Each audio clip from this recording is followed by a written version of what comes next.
इन्द्रेणी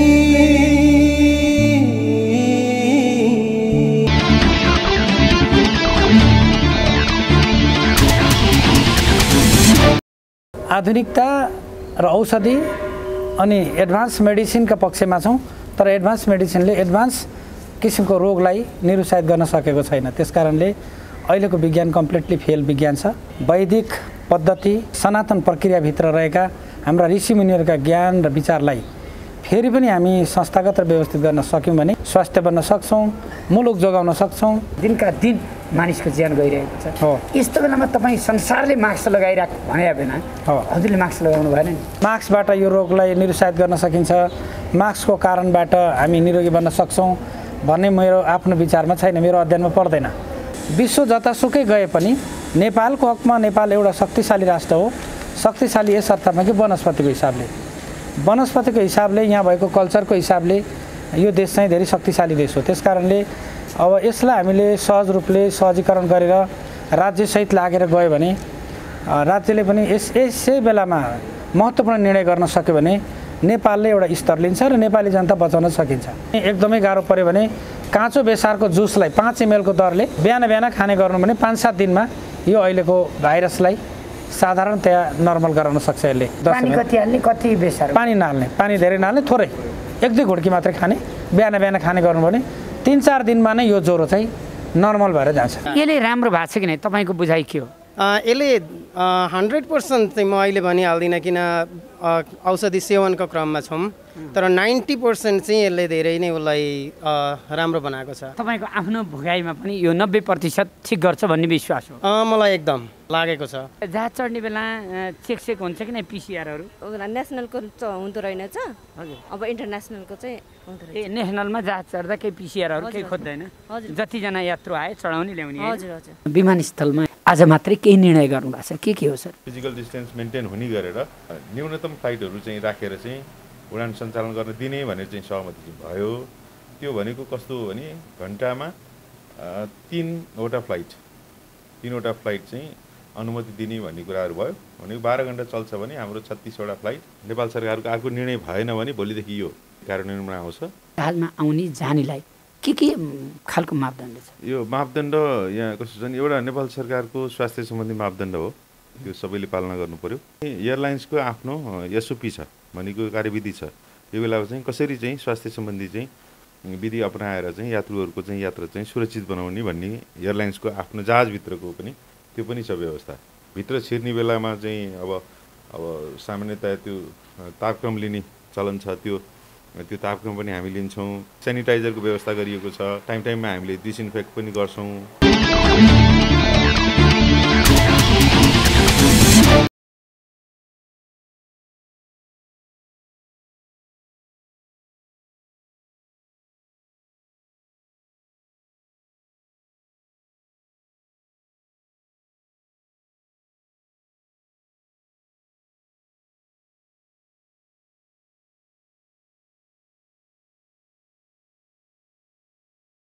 दर्शक अचानक हामी आज पाथिभरा आयुर्वेदिक अस्पताल प्रालीमा आइपुगेका छौँ।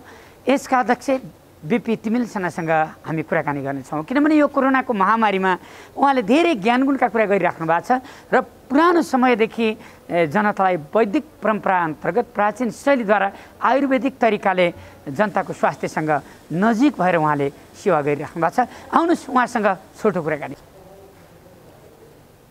ओहो नमस्कार। आराम हजुर? एकदम ठिक छ। ल एकछिन तपाईँसँग कुराकानी गर्नु पर्यो। हुन्छ। दर्शकवृन्द, दोस्रो लकडाउनको चौथो दिन पनि कार्यक्रम इन्द्राणी बस्तीमा छ र लकडाउन कोरोना विशेष यो महामारीकै फेरिबाट तपाईँ संसारभरिका दर्शकलाई सेवा सन्देश र मनोरञ्जन प्रवाह गर्दैछ। आज हामी पाथिभरा आयुर्वेदिक अस्पताल सिनामुङ्गलका अध्यक्ष बिपी तिमिल सेनासँग आइपुगेका छौँ। यहाँलाई हार्दिक स्वागत छ। नमस्कार, धन्यवाद। अनि हजुरलाई ठिकै छ, सन्चै छ? राम्रो छ। वैदिक परम्परादेखि ऋषिमुनिहरूले चलाएको पद्धतिबाट आजको विज्ञानसम्म आइपुग्दा यहाँले यसलाई कसरी लिनुहुन्छ? विज्ञान र ज्ञानको कुरा अब यसमा व्याख्या गर्नुपर्ने देखिन्छ। एउटा विज्ञान, अर्को ज्ञान। हजुर। अब अहिलेसम्म यो संसार ज्ञानले लिड गरेको थियो, ज्ञानले नेतृत्व गरेको थियो अब विज्ञानको नेतृत्वमा आइपुगेको बेला छ अहिले। त्यसकारणले हाम्रा वैदिक सनातन संस्कृति परम्पराहरू, उपचारका विधिहरू अनि भोजन र आहार विहारबाटै उपचारका पद्धतिहरू जुन किसिमका थिए, त्यहाँबाटै हामीले अस्पतालभन्दा महत्त्वपूर्ण उपचार हाम्रो भान्साघरबाटै थियो। त्यो नेतृत्वले स्वीकार गरेर, त्यो नेतृत्वलाई स्वीकार गरेर, त्यो नेतृत्वले संस्थागत र व्यवस्थित गरेर आएको यो समय हो। त्यसकारणले हामी बचेकै थियौँ, हाम्रो बचिरहने अवस्था पनि थियो। हाल आएर हामी जुन विज्ञानमा आधारित रहेर काम गरिरहेका छौँ, अहिले आएर हामी निरन्तर स्वास्थ्य बन्ने प्रक्रियामा छौँ, तर स्वास्थ्य बनिरहेका छैनौँ। निरन्तर स्वास्थ्य रक्षाको निम्ति लडाइँ गरेका छौँ, लडाइँ फेल छ।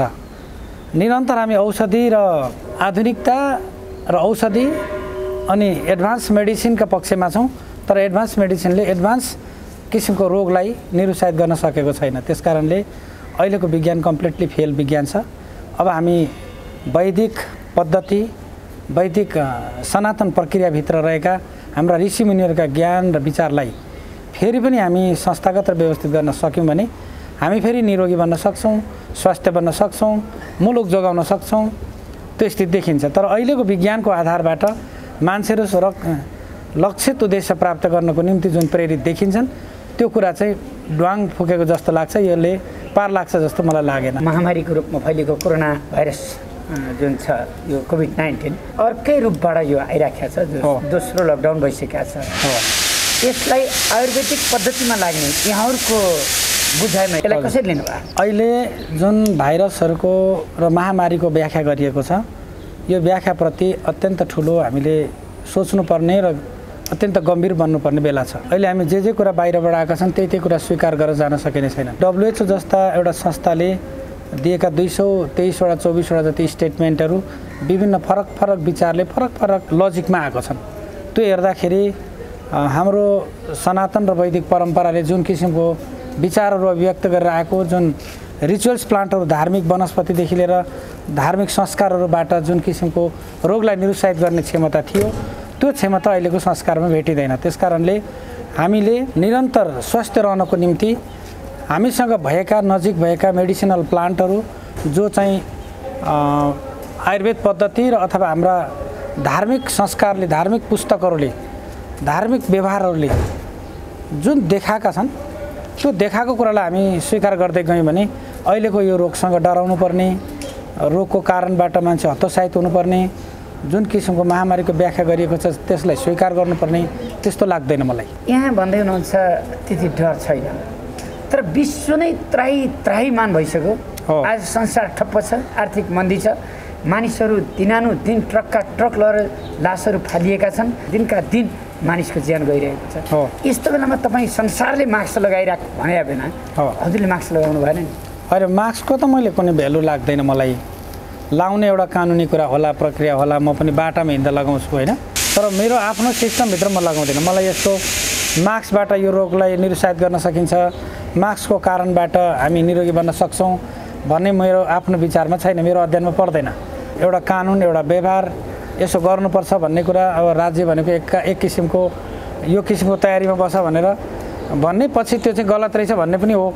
त्यसकारणले यसलाई त मैले स्वीकार गर्न सकिनँ। तर पनि अहिले संसारको जुन महामारीको कुरा चलेको छ, यो महामारी वास्तवमा मरेको मान्छेको अस्वीकार गर्न सकिँदैन, तर के कारणले मर्यो भन्ने कुरा चाहिँ हामीले फेरि पनि पुनर्मूल्याङ्कन गर्नुपर्ने बेला चाहिँ आएको छ। दर्शकवृन्द, बिपी तिमिलसेना यो गत वर्ष चैतको 12 गते हामी आएका थियौँ।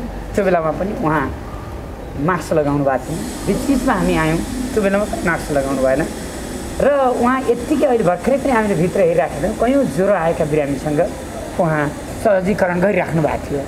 तर हामी डराएर बाहिर आइसक्यौँ, तर उहाँले सहजीकरण गर्नुभएको थियो। आज बिपी तिमिलसेनासँग मनका कुरा राख्नेछौँ र उहाँसँग के हो त यो यसरी दुनियाँले संसारभरिले मास्क ला, सेनिटाइजर दल भनिराख्या बेला उहाँले लगाउनु भएको छैन, दल्नु भएको छैन र उहाँ बिरामी परेको पनि हुनुहुन्न, अनौठो छ र यहाँलाई कतिको गाह्रो भएको छ। जस्तै एकातिर विश्व छ, अर्कोतिर यो आयुर्वेदिक क्षेत्रमा लाग्ने तपाईँहरू हुनुहुन्छ।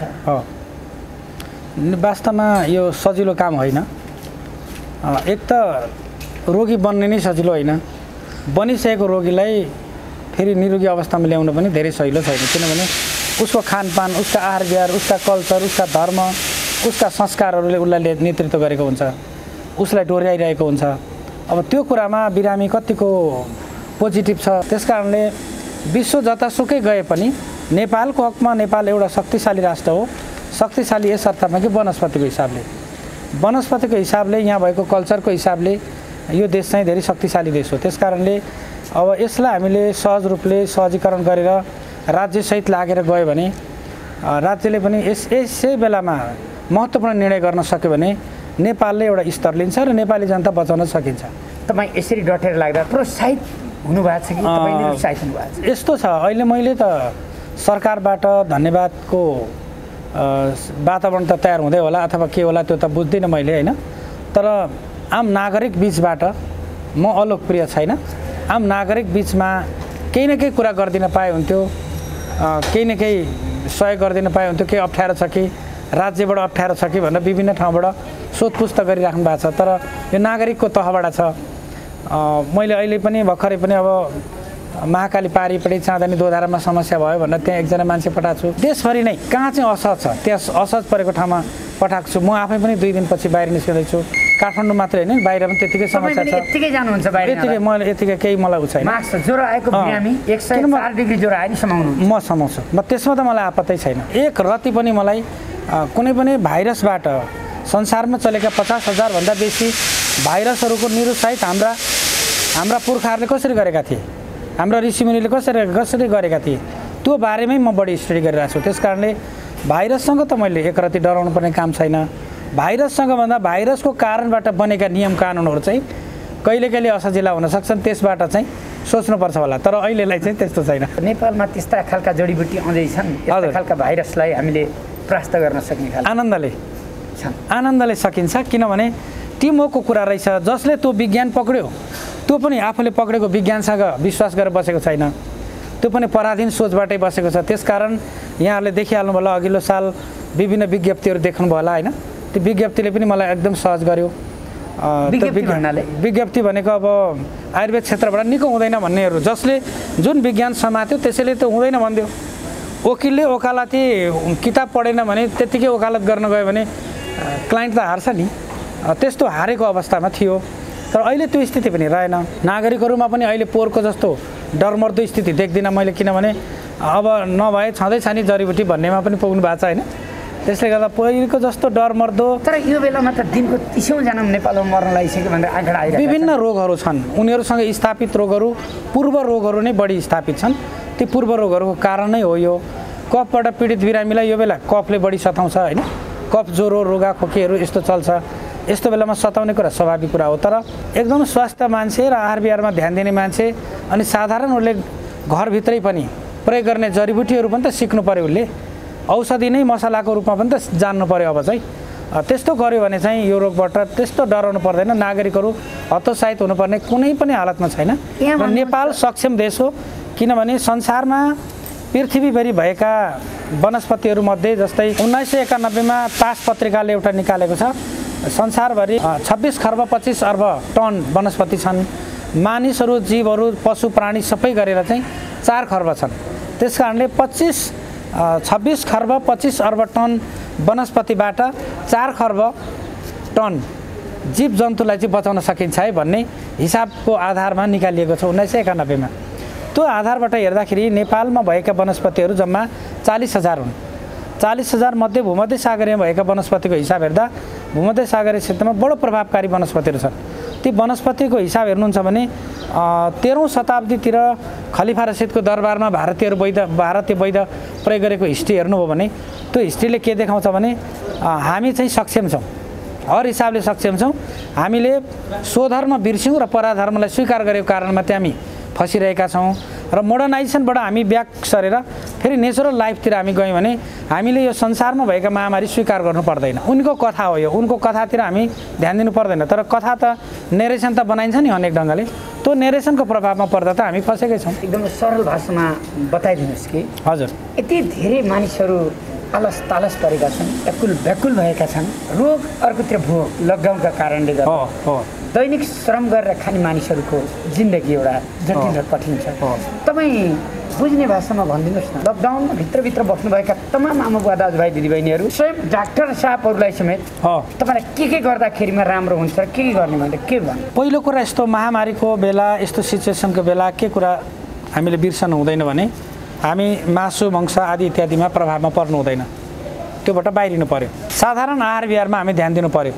साधारण आहार विहारभित्र हामी मसलाका चिजहरूमा जानु पर्यो। मसलाहरूमा पनि हामी के प्रयोग गर्छौँ, जस्तै केही कुरै छैन, कडी पत्ता भन्ने हुन्छ, कडी पत्ता तराईभरि छ, कडी पत्ताको नै मसला बनाएर खाए पनि वास्तवमा रुगाखोकी ज्वरो हट्छ क्या त्यसले पनि। तपाईँले आलु भुट्दाखेरि आलु भुट्नुभन्दा अगाडि नै निमको पत्तालाई भुटेर फ्राई गरेर राखेर फेरि पछि आलु भुटेर खानुभयो भने त्यसबाट पनि सहज हुन्छ। केही न केही तितो चिजहरूमा जानु पर्यो। अहिले मिठो गुलियो भन्दा पनि तितो चिजमा अहिले यस्तोमा अलि ध्यान दिनुपर्छ। फेरि गुलियोको समय पनि आउँछ, टर्रोको समय पनि आउँछ। यो ऋतुचर्या अनुसार पर्ने महामारीका समस्याहरूलाई हामीले हरेक ऋतुचर्या अनुसार हाम्रो खानपानलाई परिवर्तन गर्नुपर्छ। ऋतुचर्या अनुसार हामीले भोजन गऱ्यौँ भने हामी समस्यामा पर्दैनौँ। तर यस्तोमा चाहिँ तपाईँले कुनै पनि आहार विहार गर्दा चाहिँ शङ्कास्पद आहार विहारभित्र पनि नजाने। बासी खानाहरू हुन्छन्, बासी खाना हाम्रो शरीरको निम्ति स्वीकार हुँदैन, त्यस्तोमा पनि नजाने। साधारण आफूले बनाउने खानाहरूबाट पनि हामी बच्न त सक्छौँ। यो ठुलो कोही केस चाहिँ होइन, तर हामी पूर्व नै जस्तै टिबी रोगबाट ग्रसित छौँ, क्यान्सरबाट ग्रसित छौँ, मुटुको रोगबाट ग्रसित छौँ, ट्युमरहरू शरीरमा छन् भने त्यस्तो व्यक्तिको निम्ति चाहिँ स्पेसल्ली बाटुलपाते उमालेर खाएको खाइ त्यसको मात्रै सेवन गरे पनि हुन्छ। त्यो मरिच र जौ तीनटा मिलाएर सेवन गरे पनि हुन्छ। तर स्पेसल भाँडो चाहिँ तामाकै चाहिन्छ। तामाको भाँडोमा ताम्र भस्मबाट पनि आयुर्वेद विज्ञानमा छ त्यो कुरा।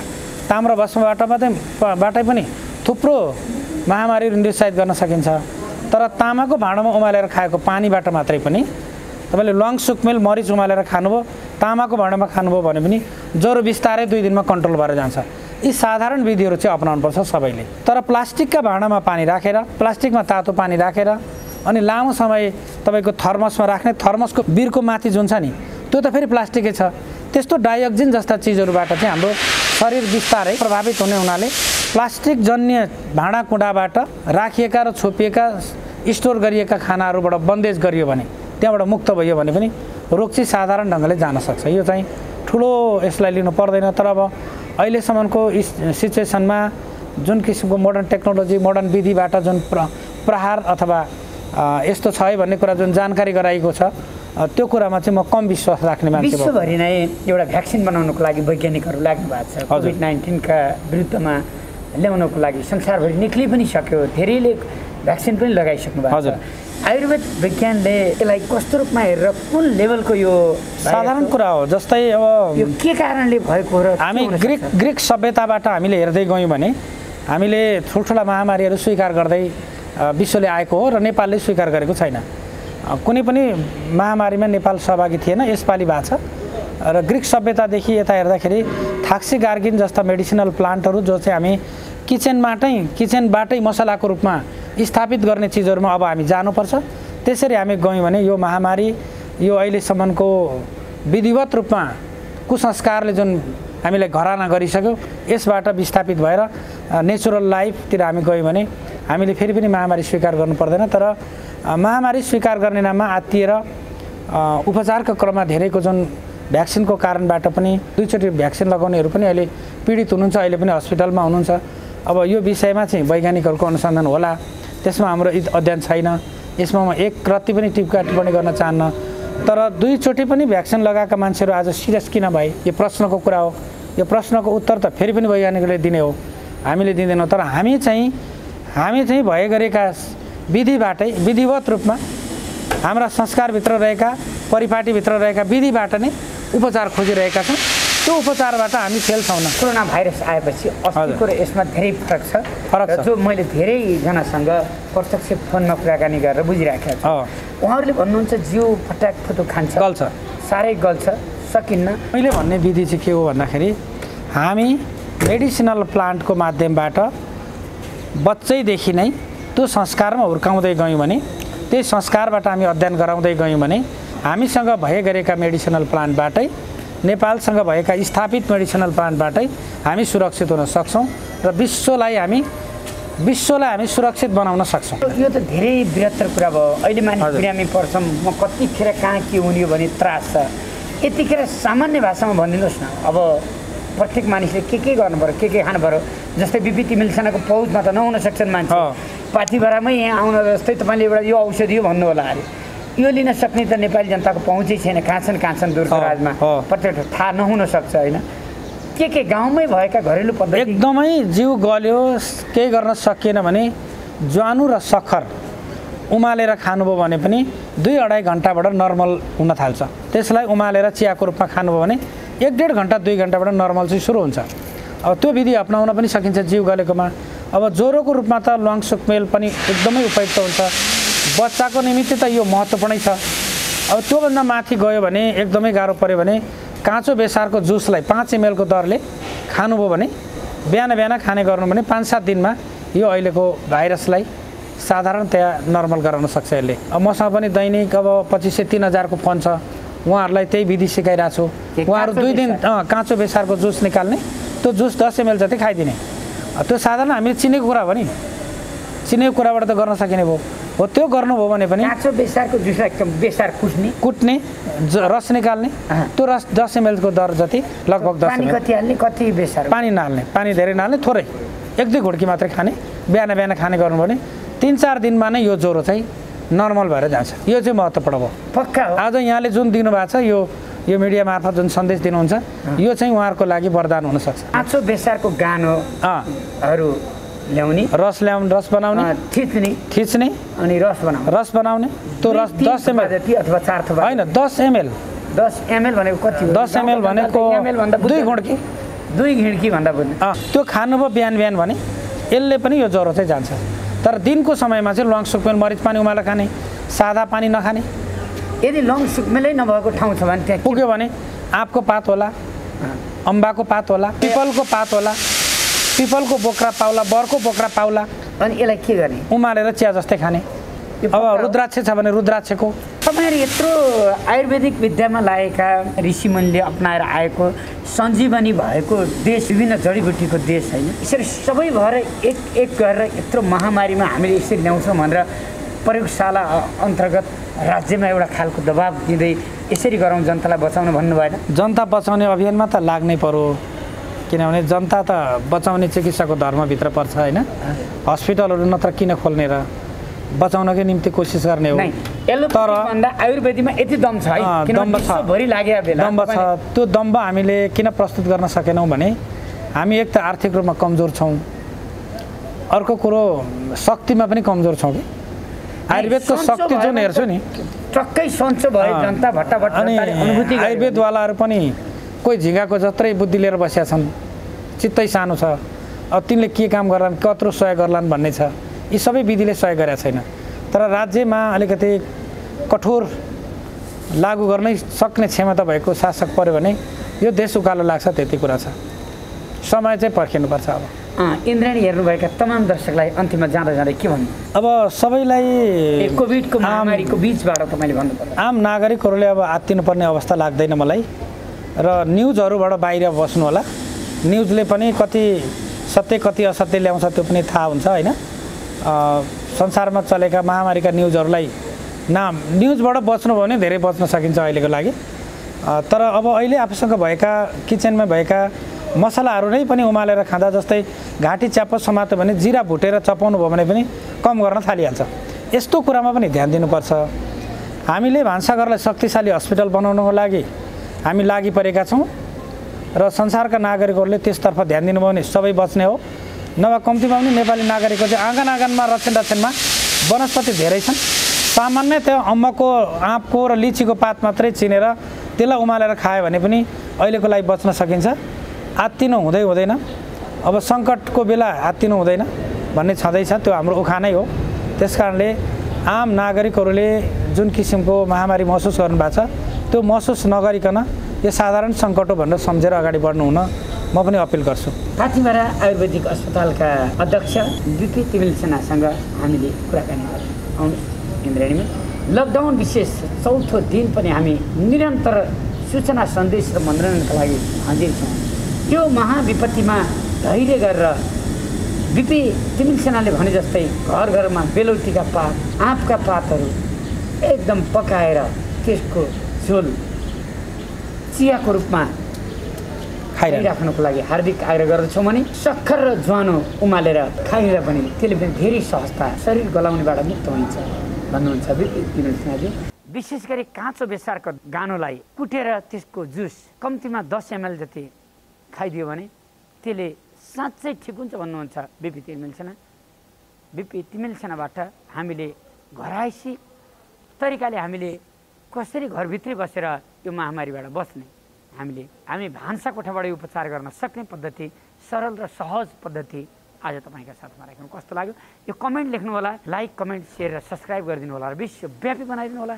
कार्यक्रम इन्द्रेणी फेरि अर्को ठाउँमा अर्को सन्देशका साथ। जहाँ इन्द्रेणी त्यहीँ पीडा हुने, जहाँ इन्द्रेणी त्यहीँ आत्मा हुने संस्कारको पर्यायवाची हो कार्यक्रम इन्द्रेणी। हामी समाजलाई मानवताका आधारबाट अगाडि बढाउने अभ्यास गरिरहेका छौँ। यतिखेर पाथिभरा आयुर्वेदिक अस्पताल प्रालीको प्राङ्गणमा छौँ, सिनामङ्गलमा, र एकजना सर हुनुहुन्छ, यहाँलाई हार्दिक स्वागत छ। हजुर सर नमस्कार। हजुरको शुभ नाम? मेरो नाम ओम नेउपाने, म हाल युएसए कोलम्बस ओहायोमा बस्छु। हजुर। र म गत 9 तारिक यहाँ झरेको थिएँ, अब मेरो फर्किने बेला भएको छ। हजुर। त्यही अवसरमा चाहिँ यहाँबाट केही औषधिहरू लिएर जाउँ, मेरो भाइ बिरामी छ सालो केटो, उसको लागि केही औषधिहरू लिएर जाउँ भनेर कहाँको यहाँ आइरहेको थिएँ। यो युएसएकै लागि हो। यो सबै युएसएको लागि हो? हजुर, यो सबै आयुर्वेदिक औषधिहरू मैले युएसए नै लिएर जान लागेको हुँ। हजुर। यहीँको जुन बिपी तिमिल सेनाको? हजुर, यो बिपी तिमिल सेनाको औषधि पसलबाटै हो, एक क्लिनिकबाटै हो। हजुर। र यही अवसरमा हजुरहरूसँग यहाँ भलाकुसारी भयो देखेँ हजुरहरूलाई, र सानो सहयोग धेरै त छैन अहिले मसँग, जति सकेँ त्यो सहयोग चाहिँ हजुरहरूलाई दिउँ। दिन दुखीहरूलाई, बाटामा अबर परेकाहरूलाई, जसलाई भेट्नुहुन्छ हजुरले जसलाई चाहिँ आपत परेको छ जस्तो लाग्छ उहाँहरूलाई दिइदिनु होला भनेर। यो 11,000 रुपियाँ छ सर अहिले। हजुर। कोलम्बस ओहायो अमेरिकाबाट आउनुभएका ओम नेउपानेले रु 11,000 दिनुभयो। उहाँले यहीँ प्राकृतिक अस्पतालबाट औषधि पनि आफ्नो भाइ र परिवारलाई कोरोना लागेको उहाँ कोरोना लागेको छैन, उहाँलाई अलिकति पेट सम्बन्धी रोग छ। पेट सम्बन्धी रोग ठिक पार्नको लागि? हजुर हजुर। आयुर्वेदिक लिएर जानुभयो? आयुर्वेदिक। कस्तो लाग्यो यहाँ? पहिला पनि आउनुभएको थियो? म चाहिँ यहाँ पहिलोचोटि आएको हो, तर डाक्टर बिपिल तिमल सिन्हाद्वारा औषधि सेवन गरिरहेको हो भाइले। पहिला पनि खानुभएको थियो? पहिला पनि फोन सम्पर्कद्वारा नै सरले यहाँबाट औषधिहरू प्रिस्क्राइब गरेर पठाइदिनुहुन्थ्यो, र अरू कोही आएर पिकअप गरेर कुरियर गरेर लाने गरेको थियो। यसपालि म आउँदाखेरि आफै पिकअप गरेर जाउँ भनेर। यसले राम्रो भएको छ कि नै? तपाईँको बुझाइ के हो? यसले 100% चाहिँ म अहिले भनिहाल्दिनँ, किन औषधि सेवनको क्रममा छौँ, तर 90% चाहिँ यसले धेरै नै उसलाई राम्रो बनाएको छ। के भएको थियो उहाँलाई? अल्सरेटिभ कोलिटाइस भएको हो। हजुर। र उहाँ चाहिँ हामीहरूलाई उपचार गराउँदाखेरि अब यो चाहिँ सम्भव छैन, अब यसलाई चाहिँ अपरेसनै गर्नुपर्ने देखिएको छ भनेर डक्टरहरूले भन्दाखेरि हामीहरूले अल्टरनेटिभ कुनै केही छ त हामीहरूले गर्न सक्ने भनेर खोजी गर्दाखेरि डाक्टर बिपिल तिमल सिन्हाको यो आयुर्वेदिक औषधिको बारेमा हामीले पत्ता लगायौँ र सरसँग सम्पर्क गरेर अनि समस्या राख्दाखेरि सरले जाति हुन्छ, तपाईँहरूलाई नियमित रूपमा 6 महिना जतिको औषधि खानुपर्छ, किन तपाईँको रोग लामो भएको छ भन्नुभएको थियो। र भाइले लगभग अहिले 4 महिनाको औषधि खाइसक्यो, र यो बाँकी औषधि चाहिँ 2 महिनाको छ। म अहिले 2 महिनाको बाँकी औषधि लिएर जाँदैछु। तपाईँको आफ्नो भोगाइमा पनि यो 90% ठिक गर्छ भन्ने विश्वास हो? मलाई एकदम विश्वास हो, लागेको छ। दर्शक, ओम नेउपानेसँग मेरो कुनै सुनियोजित भेटघाट थिएन। 81 उहाँले जाँदै म त यहीँको अस्पतालभित्रको कोही हुनु होला भन्दै थिएँ। उहाँले यति धेरै औषधि समात्नु भएको थियो, अथवा कहीँ अर्को ठाउँमा पुर्याइदिने जानुभयो होला भन्दै थिएँ, तर आफै किनेर लानुभएको रहेछ। उहाँले यी यसरी दिनुहुन्छ। इन्द्रेणी हामीले मागिरहेका छैनौँ, तर इन्द्रेणीको एउटा संस्कारको अभियान हो। हामी एकले अर्कालाई सपोर्ट गर्नुपर्छ। कसैको चरित्र हत्या गर्नतिर हाम्रा आवाजहरू लाग्नु हुँदैन, कसैको जिन्दगी खोइल्याउनतिर हाम्रा आवाजहरू लाग्नु हुँदैन, कसकै ठुलो योगदान तपस्या र बलिदानलाई स्खलन गराउनेतर्फ हाम्रा आवाजहरू, हाम्रा सञ्चारहरू उत्प्रेरित हुनु हुँदैन। हामीले त एकले अर्कालाई सघाउने, एकले अर्कालाई साथ दिने, सपोर्ट दिने, जिन्दगी हाँसी मजाले रमाएर बिताउने, सकेको सहयोग गर्ने, नसके असहयोग नगर्ने कार्यक्रम इन्द्रेणी यही हो। इन्द्रेणी हेर्नुहुन्छ तपाईँले? एकदम सर नबिराइकन कुनै पनि एपिसोड बिराएको छैन। अझै मेरो त माताजी हुनुहुन्छ घरमा, खुब मजाले हेर्नुहुन्छ। मेरो मिसेस माताजीसँगै बस्नुहुन्छ। उहाँहरू दुईजनाले त झन् एकदमै यो लाइभ नै हेर्नुहुन्छ भन्दा पनि फरक पर्दैन। अब म चाहिँ कामको व्यस्तताले गर्दाखेरि लाइभ हेर्न पाउँदिनँ, तर भरे आएर अर्थात् भोलिपल्ट मैले एपिसोड चाहिँ छुटाएको छैन। हस्, धेरै धन्यवाद। दर्शकवृन्द, हामी यतिखेर अन्तर्राष्ट्रिय विमानस्थलतर्फ आएका छौँ। आज लकडाउनको चौथो दिन अन्तर्राष्ट्रिय विमानस्थलको गतिविधि देखाउन हामी आएका छौँ।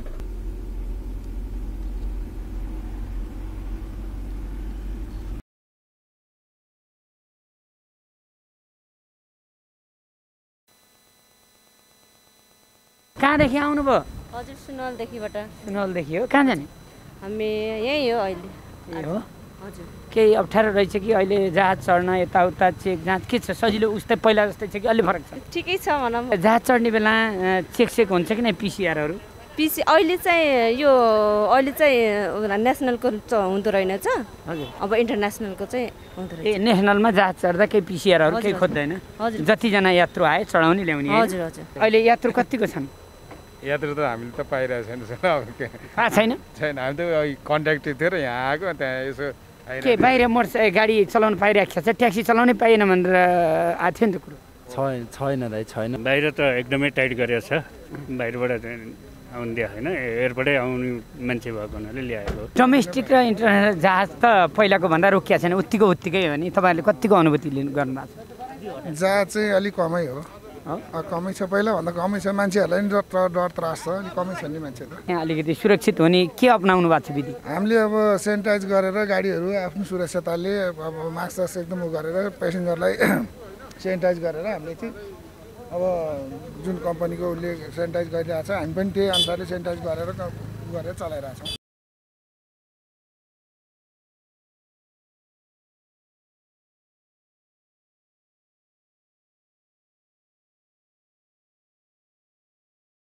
कतिको डर लाग्छ राजधानीमा पस्दा बित्तिकै अहिले कोरोनाको? म त लिनु आएको, उहाँहरू आउनुभएको। कतिको डर लाग्छ? खै डर लागेको छैन, अब जे पर्ला त्यही डर लाग्छ।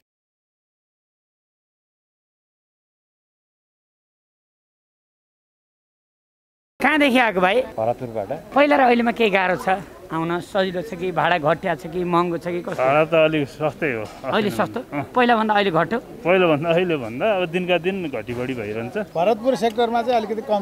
कति पहिला कति थियो, अहिले कति भएछ? पहिला 27-28 थियो भने आज चाहिँ हामी 2000मा आयौँ। 2000मा? यो बाहिर प्लेनको भाडा महँगो भयो भन्ने यो झुट रहेछ होइन? हाम्रो हिसाबले चाहिँ यो त्यो देखियो बुद्ध इयरबाट आयो होइन। यति ठुलो महामारी छ, यसमा बाहिरबाट आउने भित्र आउनेलाई केही क्वारेन्टाइन राख्ने गर्ने केही छ कि छैन? त्यस्तो खासै देखिएन। हजुर, त्यस्तो खासै देखिएन। त्यस्तो केही पनि देखिएन होइन? के भन्नुहुन्छ? सजिलै यात्रा गरियो होइन, सुरक्षित साथ गरियो, सामाजिक दूरी कायम गरेर गरियो, त्यस्तै हो।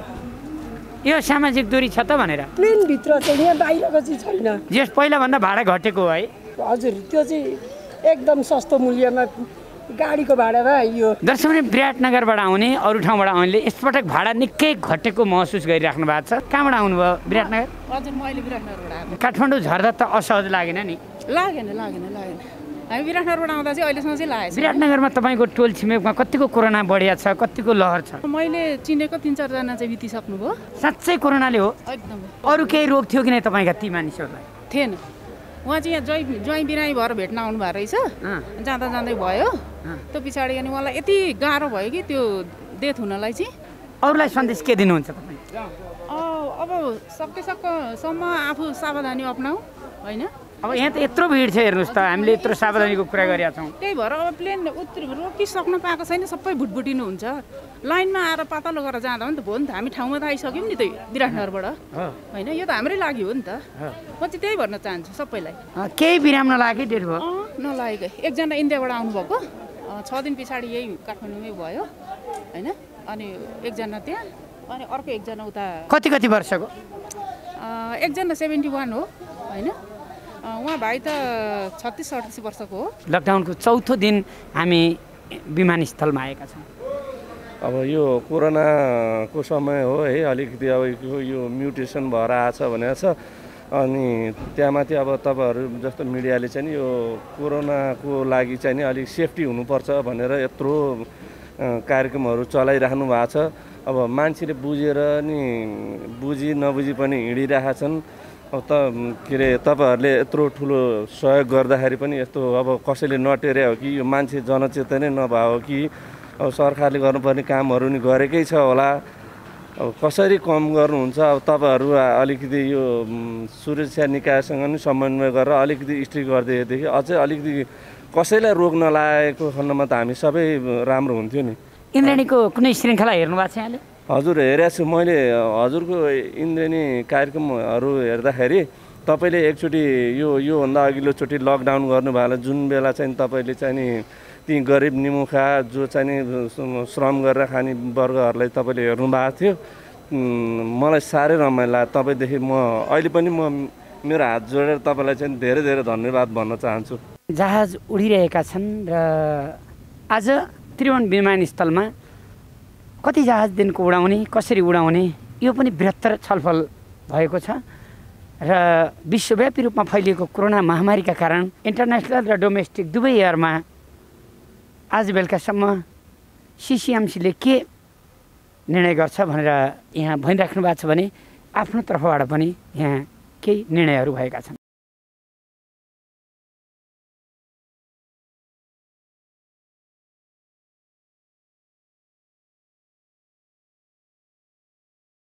कहाँ जाने हो दिदी? दुबई जाने हो। कहाँदेखि आउनुभयो? बर्दियाबाट हो। पिसिआर चेक गरेर हो? कहिले गर्नुभयो? भइगयो 2-3 दिन। सर फ्लाइट कति हो? उत्तिकै छ कि अलि घटिया छ? धेरै घटिसक्यो। धेरै घटिसक्यो होइन? Which is your country? America. America. America. Go, best of luck. Thank you. Shubhyatra. Thank you. धन्यवाद। विदेशीहरू पनि आफ्नो देशतर्फ फर्किरहेका छन्। विश्वव्यापी फैलिएको कोरोनाका कारणले गर्दा काठमाडौँमा 4 पाङ्ग्रे सवारी साधन 2 पाङ्ग्रे सवारी साधन ठप्प भए पनि डोमेस्टिक र इन्टरनेसनल फ्लाइटहरू चलिरहेका छन्।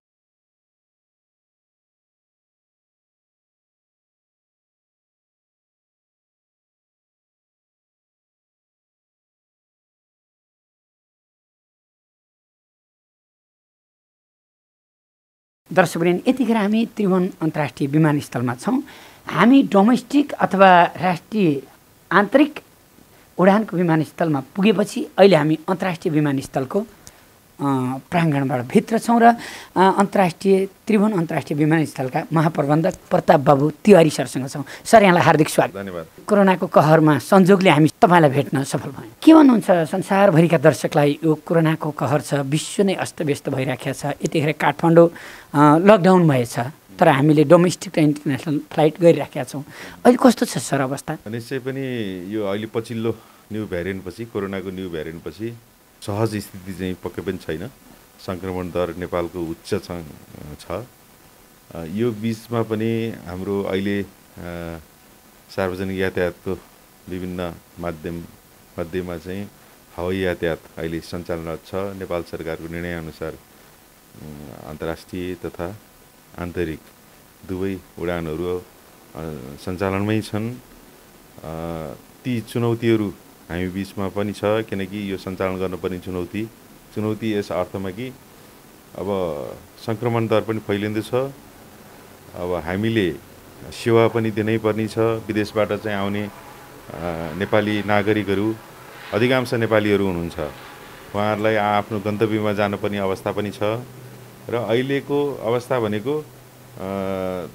अब अन्य रोड ट्रान्सपोर्टेसन नभएको कारणले गर्दाखेरि अहिले हवाई यातायात मात्रै खुलेको अवस्था भएको हुनाले अब हामीले त्यो सञ्चालनको लागि हामीले आवश्यक व्यवस्थाहरू आन्तरिक टर्मिनलमा, डोमेस्टिक टर्मिनलमा र चाहिँ इन्टरनेसनल टर्मिनल होइन, दुवैमा हामीले एउटा स्वास्थ्यका मापदण्डहरू अपनाएर यात्रुहरूको सहज आवागमनको लागि एयरपोर्टमा प्रिपेड ट्याक्सीहरूको चाहिँ व्यवस्था गराएर त्यो आवागमनको व्यवस्था हामीले मिलाइरहेको छौँ। आज जुन विमानस्थलमा एउटा खालको एउटा निर्णय भएको छ, यहाँहरूले गर्नुभएको छ होइन, सबै बसेर गर्नुभएको छ दिनमा कति चलाउने अथवा कसरी गर्ने यसलाई अझ सहजीकरण र अझै यसलाई वैज्ञानिक तरिकाले कसरी जनतालाई सुरक्षित राख्न सकिन्छ भनेर यहाँहरूले आज मात्रै केही निर्णय गर्नुभएको छ के हो सर? यो जब निषेधाज्ञा घोषणा भयो त्यो आइसकेपछि अलिकति चाहिँ अब यात्रुहरूलाई आफ्नो गन्तव्यमा जानको लागि एउटा समय दिएको थियो। त्यसको कारणले डोमेस्टिकमा इन्टरनेसनलमा त त्यस्तो छैन, डोमेस्टिकमा चाहिँ चाप चाहिँ बढेर गयो, चाप बढ्यो र अहिलेसम्मकै अत्यधिक चाहिँ फ्लाइट चाहिँ वैशाखको 15 गते अत्यधिक फ्लाइटहरू भयो। अहिलेसम्मकै सबैभन्दा धेरै फ्लाइट चाहिँ भयो। करिब 15,263 डोमेस्टिकमा यात्रुहरू आवागमन गर्नुभयो। 298 उडानहरू उडान अवतरण भए डोमेस्टिकमा। तर निषेधाज्ञा सुरु भइसकेपछि फ्लाइट चाहिँ घट्दै गएको छ। अहिले 154 चाहिँ उडान अवतरण आजको दिनमा चाहिँ त्यो तालिका चाहिँ छ। यद्यपि त्यसमा पनि हामीले चाहिँ के भनेको छौँ भने यो पनि अब के भने अब भोलि वेदर बिग्रिहाल्यो भने डोमेस्टिक टर्मिनलभित्र फेरि त्यहाँ खचाखच हुन्छ, त्यसले गर्दाखेरि सङ्क्रमण फैलिन सक्छ। त्यसले गर्दाखेरि वर्स्ट कन्डिसन सबैभन्दा खराब अवस्था के हुनसक्छ भने त्यो पनि मूल्याङ्कन गरेर हामीले एकदम सहज सुविधा पनि होस्, यात्रुहरूलाई सुविधा पनि होस्, ठ्याक्कै फ्लाइटै स्टप हुने अवस्था फ्लाइट स्टप हुने अवस्था त अब नेपाल सरकारले निर्णय गर्यो भने त्यही अनुसारले भइहाल्छ। नभए पनि हामीले चाहिँ के भने एउटा डिस्टेन्स फिजिकल डिस्टेन्स मेन्टेन हुने गरेर त्यो चाहिँ टर्मिनलभित्र त्यो मेन्टेन हुने गरेर न्यूनतम फ्लाइटहरू चाहिँ राखेर चाहिँ उडान सञ्चालन गर्न दिने भनेर चाहिँ सहमति चाहिँ भयो। त्यो भनेको कस्तो हो भने घन्टामा 3वटा फ्लाइट चाहिँ अनुमति दिने भन्ने कुराहरू भयो। भनेको 12 घन्टा चल्छ भने हाम्रो 36वटा फ्लाइट 36वटामा एउटा दुईटा चाहिँ त्यसैको हाराहारीमा हामीले अनुमति दिन्छौँ। अर्को नेपाल सरकारको अर्को निर्णय भएन भने भोलिदेखि यो हाम्रो इफेक्टिभ हुन्छ होइन, भोलिदेखि कार्यान्वयनमा आउँछ। अहिले यहाँहरूले सुझाव दिँदा पनि यहाँहरू एउटा रेस्पोन्सिबल ठाउँ बस्नु भएको छ होइन। यसरी जुन यात्रुहरू आइरहेका छ जो पनि चढ्न पाइरहेका छ, जस्तै अहिले हामीले डोमेस्टिकमा गएर सबै सोध्यौँ, त्यहाँ गर्दा केही तपाईँहरूलाई चेक जाँच गर्छ केही गर्छ भन्दा केही पनि छैन, उनीहरू पैसा तिरे आइहाल्यो चढै आए होइन। यसरी गाउँमा जाँदा पनि एक ठाउँमा जस्तै हामीले लकडाउन गरेका छौँ यहाँबाट बाहिरको जस्तै हामी सागा नाकामा पनि गएछौँ अहिले हेर्नुलाई यही कार्यक्रममा हामी थानकोट नाकामा गएछौँ होइन। त्यहाँ एकदमै टाइट भएको छ होइन र पास बिनाको छँदै छैन। जहाजमा आउने जानेलाई के खालको मापदण्ड छ? यो मापदण्ड यहाँ कस्तो छ भने एउटा नेपाल सरकारको स्वास्थ्य सम्बन्धी मापदण्ड हो, त्यो सबैले पालना गर्नु पर्यो। अनि एयरपोर्ट आफ्नै हाम्रो टिआईको आफ्नै चाहिँ कोभिड-19 क्राइसिस म्यानेजमेन्ट प्लान भन्ने छ। यो अन्तर्राष्ट्रिय नागरिक उड्डयन सङ्गठन आइकाओकै गाइडेन्समा चाहिँ हामीले चाहिँ तयार गरेको हो। एयरपोर्टमा हामीले बनाउनु पर्ने मापदण्ड त्यो छ। तेस्रो चाहिँ एयरलाइन्सको आफ्नो एसओपी छ भनेको कार्यविधि छ। यो बेला चाहिँ कसरी चाहिँ स्वास्थ्य सम्बन्धी चाहिँ विधि अपनाएर चाहिँ यात्रुहरूको चाहिँ यात्रा चाहिँ सुरक्षित बनाउने भन्ने एयरलाइन्सको आफ्नो जहाजभित्रको पनि त्यो पनि छ व्यवस्था, त्यो भयो। अनि यसको कार्यान्वयनको कुरा चाहिँ महत्त्वपूर्ण कुरा हो होइन। मापदण्ड छन्, त्यसको कार्यान्वयनको कुरामा चाहिँ के हो भने हामीले सूचना होइन पत्रपत्रिकामा सूचना दिएका छौँ, अनि डिस्प्ले गरेका छौँ सूचनाहरू। एयरपोर्टमा विभिन्न ठाउँहरूमा सूचना डिस्प्ले छ। त्यस्तै चाहिँ यो फिजिकल डिस्टेन्स मेन्टेन गरिदिनुहोस्, मास्क बिना चाहिँ प्रवेश गर्न पाइँदैन, यी कुराहरू चाहिँ सबै कुराहरू चाहिँ हामी इन्फर्मेसन दिएका छौँ, अनाउन्स पनि गरेको छौँ, टाइममै अनाउन्स गरेका छौँ। भित्र छिर्ने बेलामा चाहिँ अब सामान्यतया त्यो तापक्रम लिने चलन छ, त्यो तापक्रम पनि हामी लिन्छौँ। अब बाँकी के हो भने अब हामीले यति गर्दै सेनिटाइजरको व्यवस्था गरिएको छ।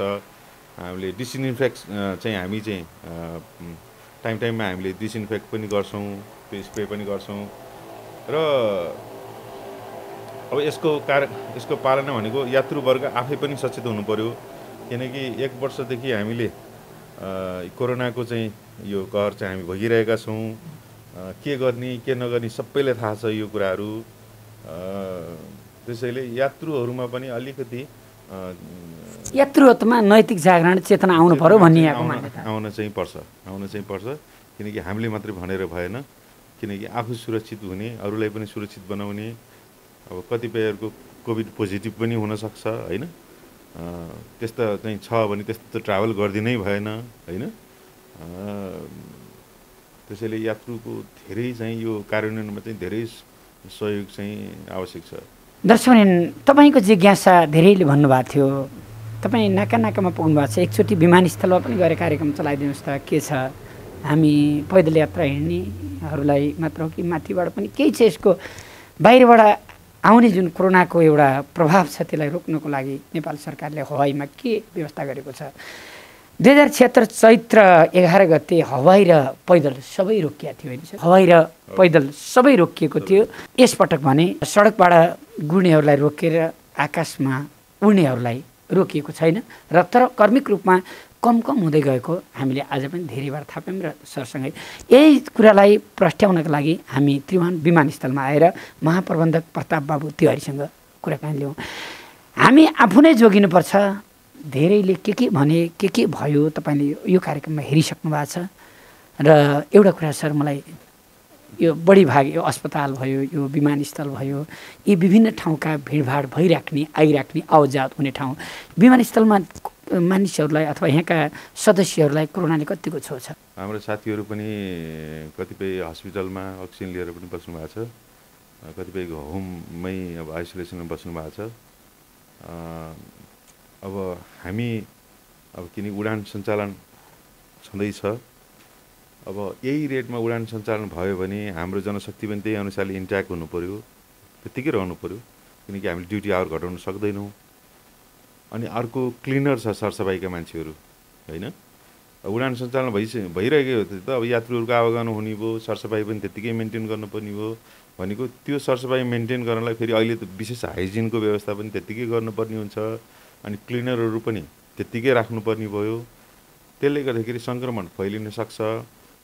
त्यही कारणले पनि हामीले चाहिँ उडान सङ्ख्या चाहिँ घटाउन खोजेको हो हाम्रो पार्टबाट। अब बन्दै गर्ने तरिकाले आएछ भने त त्यो अर्को कुरा भयो, तर हामीले चाहिँ घन्टामा 3वटा मात्र चाहिँ उडान हुने गरेर चाहिँ त्यसरी चाहिँ हामीले निर्णय भएर आएको छ आजै मात्र प्राधिकरणबाट, र भोलिदेखि त्यो लागू हुन्छ।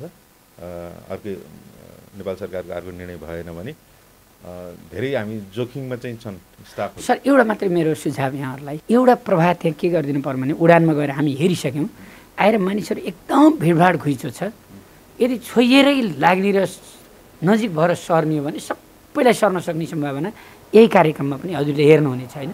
त्यस कारण त्यो भने धेरै त्यहाँ प्रहरीलाई अथवा कसलाई भन्दा हुन्छ, आफूलाई चेतना भएन भने पनि यहाँबाट दबावमूलक तरिकाले पनि अलि डिस्टेन्स मेन्टेन गरिदिनु लगाउनु पर्ने देखिन्छ। हामी सबै सतर्क हुनु पर्यो। हामीले सूचनाहरू दिएका छौँ, विभिन्न मिडियाहरूमा 1 वर्षदेखि आइरहेको छ होइन, यसप्रति चाहिँ हामी सतर्क रहनु पर्यो, मास्क लगाउनु पर्यो, हात मिचिपिची धुनु पर्यो, सेनिटाइजर प्रयोग गर्नु पर्यो, डिस्टेन्स मेन्टेन गर्नु पर्यो। यही हो बेसिक कुराहरू चाहिँ, यो नै हो। यो कार्यान्वयन गर्न चाहिँ यात्रुवर्गको धेरै चाहिँ सहयोग चाहिँ हामी राख्छौँ। हामीले आफ्नो फेसिलिटी एयरपोर्टले चाहिँ त्यो अनुसारले भिडभाड नहुने गरेर हामीले आफ्नो व्यवस्था मिलाएका छौँ। पहिलाको अवस्थाभन्दा चाहिँ अहिले सहज अवस्था छैन। त्यसैले पहिलाको क्यापेसिटी अहिलेको हाम्रो त टर्मिनल त त्यही क्यापेसिटी छ, त्यो क्यापेसिटी पहिलाको अवस्थालाई हुने क्यापेसिटीले अहिले हुँदैन। हामी त किनकि सिटै पनि अल्टरनेट हामीले सिटहरू चाहिँ एरेन्जमेन्ट गर्नुपर्ने हुन्छ। अब सिटमा बस्दैखेरि पनि एउटा सिटमा नबस्दिनुहोस् भनेर चाहिँ हामीले लेखेका छौँ, हो त्यो पनि मेन्टेन गरिदिनु पऱ्यो। त्यो भएर हामीले चाहिँ उडानहरू चाहिँ कटौती गर्ने निर्णय पनि गरेका हौँ। सबैले पालना चाहिँ गरिदिनुहोस्। मेरो चाहिँ तपाईँको इन्द्रेणी कार्यक्रम मार्फत पनि सम्पूर्ण यात्रुवर्गहरूलाई अनुरोध गर्न चाहन्छु। कहिलेकाहीँ इन्द्रेणी हेर्नुहुन्छ सर? म हेर्छु, तपाईँको कार्यक्रम एकदम मनपर्छ। हाम्रो संस्कृति, हाम्रो भाका सबै तपाईँले एकदम चाहिँ होइन त्यसको जगेर्नाको लागि चाहिँ तपाईँको धेरै योगदान चाहिँ मैले देख्दछु। तपाईँलाई चाहिँ म धन्यवाद पनि दिन चाहन्छु। इन्द्रेणी कार्यक्रम धेरै राम्रो छ। मैले फुर्सद भयो होला, मैले चाहिँ कहिलेकाहीँ हेरिहालेँ भने म छोड्दिनँ तपाईँको कार्यक्रम, म हेरेर आउँछु। धेरै धन्यवाद छ। दर्शकवृन्द, हामी प्रताप बाबु तिवारी सरसँगको कुराकानी गऱ्यौँ। आउनुहोस् फेरि अर्को ठाउँबाट अर्कै चेतनाका साथ। क्यामेरामा नवीन सिग्देल।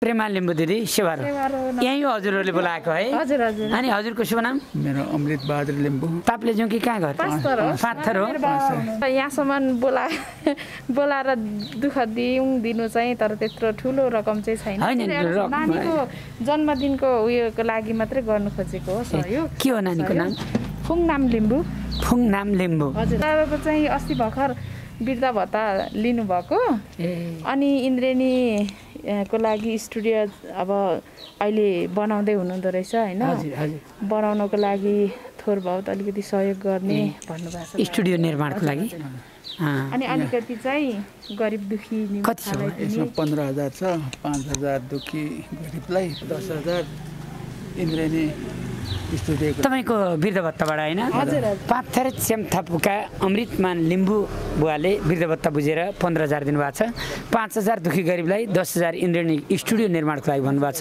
यहाँलाई धेरै धेरै धन्यवाद मेरो चाहिँ छोरी फुङनाम लिम्बूको जन्मदिनको लागि पहिल्यै नै गर्नु खोजेको थिएँ हजुरहरूबाट टाइम पाउन सकेको थिइनँ आज जो संयोग मिल्यो त्यसको लागि चाहिँ थोरै म सहयोग गर्न चाहन्छु धेरै चाहिँ छैन है 20,000 छ 20,000 हजुर यो कसको लागि हो अहिलेको यो स्थितिमा चाहिँ गरिब दुखीलाई नै दिनुभए अझै राम्रो हुन्थ्यो होला यो 20,000 गरिब दुखीलाई धेरै धन्यवाद छ प्रेमा लिम्बूले आफ्नो छोरी फुङनाम लिम्बूको जन्मदिनको अवसरमा रु 20,000 अप्ठ्यारोमा परेकालाई दिनु भन्नुभएको छ उहाँलाई धेरै धेरै धन्यवाद हजुरले नि हेर्नुहुन्छ हजुर एकदमै हेर्छु मेरो घर नेपालगञ्ज भिरकोटी नगर मेरो छोरा बुहारी युकेबाट इन्द्रेणीलाई सहयोग गर्नु भनेर 10,000 पठाएको थियो र 5,000 इन्द्रेणीलाई र 5,000 दुखी गरिबलाई दिने भनेर छोरा बुहारी मेरो छोरा रूपेश राणा र बुहारी पुष्पा राणा नेपालगञ्ज भिरकुटी नगर घर भई हाल युकेमा बस्नुहुने रूपेश राणा र पुष्पा राणाले उहाँको बुवा आमा टेकबहादुर राणा अनि बबी राणा मार्फत रु 10,000 दिनुभएको छ 5,000 इन्द्रेणी व्यवस्थापनको लागि 5,000 दुखी गरिबको लागि धेरै धेरै धन्यवाद छ तपाईँले हेर्नुहुन्छ इन्द्रेणी हेरिरहन्छु हामी ललितपुर ठसी खेलमा छौँ सरिता गुरुङ दिदी यहाँ आउनुभएको छ नमस्कार दिदी नमस्कार भाइ नमस्कार पोहोर हामी बर्दाघाटमा भेट भएको थियो होइन हजुर कहाँ बस्नुहुन्छ अलि 2-4 घर उता छ भित्र अलि गाडी जाँदैन के भन्नुहुन्छ मैले चाहिँ के भन्ने अब सहयोग गर्नु आएको उहाँबाट कार्यालयमै आउँछु भनेको थिएँ लकडाउनले यस्तै गर्यो अब धेरै थोरै अब 20,000 सहयोग गर्ने हजुर इन्द्रेणीलाई इन्द्रेणीलाई सबैले सहयोग गरौँ नमस्कार गर्छु सबैलाई यस्तो लकडाउनमा पनि हिँड्नु भएको छ दाँत दुखेर पनि हिँड्नु भएको थियो पहिला मैले देखेको थिएँ साउदी अरबबाट सबैले सहयोग गरौँ यति उठाएर भए पनि अहिले चाहिँ सरकारलाई जित्नु भएको छ सरकारलाई के दिन्थ्यो सरकारले दिनुभएको छ होइन सरकारले दिनुभएको बाटो मात्रै दिनुभएको छ यस्तो हामी सबैले देश विदेश हुनेले हामीले सहयोग गरौँ बिना फकाइमा पैसा नफ्याँकौँ यस्तोमा सहयोग गऱ्यो भने हामी छोरा नातिलाई बिल्डिङहरू बनाएर लाँदैन हामीले 5वटा बिल्डिङ छ भने एउटा बिल्डिङ दिउँ दान धर्म गरौँ ब्याग एउटा छ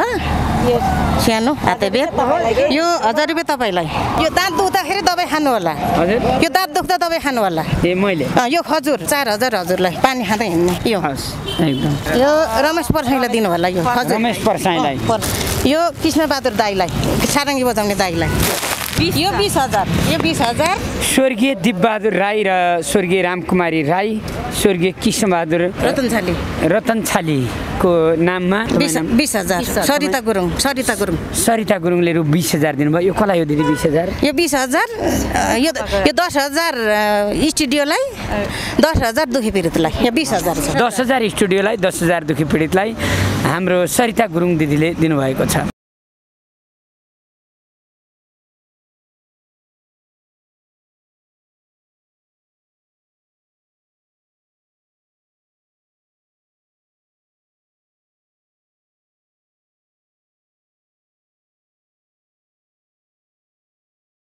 हामी यतिखेर टिचिङ अस्पतालको गेटमा छौँ र हाम्रो दुर्गा बिरही कलाकार भाइले हिजैदेखि निकै फोन गर्नुभएको थियो श्रीमतीलाई पनि श्रीमानलाई दुवैजनालाई कोरोना पोजिटिभ देखिएछ अनि त्यस कारण टिचिङ हस्पिटलमा बस्नुपर्ने खाना बस्नको साह्रै असुविधा भयो मलाई साह्रै गाह्रो भयो भन्नुभएको थियो कविता आले दिदीले 10,000 15 रुपियाँ दिनुभएको थियो। दुःख र अप्ठ्यारोमा परेको बेलामा सघाउनु पर्छ नै। पटक पटक हामीले दुर्गा बिरामी कलाकार बिरामी हुँदा हामीले धेरै पटक सहयोग गरेका थियौँ। उहाँ अस्ति भर्खरै अपरेसन पनि गरेको, उहाँ निकै बिरामी हुनुहुन्थ्यो। यतिखेर उहाँलाई कोरोनाका कारणले दुवैजनालाई श्रीमान श्रीमतीलाई नै पोजिटिभ भेट्यो।